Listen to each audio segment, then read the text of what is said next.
খাবার খাওয়ার সময় ভুল করেও এই 3টি কাজ করবেন না, তা না হলে বাড়িতে আর কখনো মা লক্ষ্মীর আসবে না এবং ঘরে সর্বদা দারিদ্রতা থাকবে। আগে জেনে নিন, আপনিও যদি মা লক্ষ্মীর ভক্ত হন তাহলে জয় মা লক্ষ্মীর জয় লিখুন প্রথমে। বাস্তুশাস্ত্র অনুসারে উত্তর বা পূর্ব দিকে মুখ করে খাবার খাওয়া উচিত।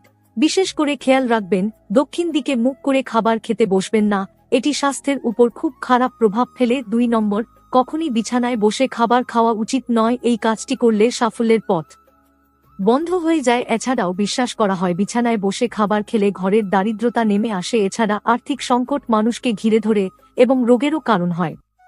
3 নম্বর, আপনি যখন খেতে বসেছেন আপনার খাবারের থালায় লবণ যদি বেঁচে যায় সেটিকে ফেলে দেবেন না, সেই লবণে একটু জল ঢেলে দিন, তারপর লবণটি ফেলুন। বাড়ি থেকে লবণ চাইতে আসলে ভুল করে লবণ দান করবেন না, এতে ঘরের দারিদ্রতা নেমে আসে।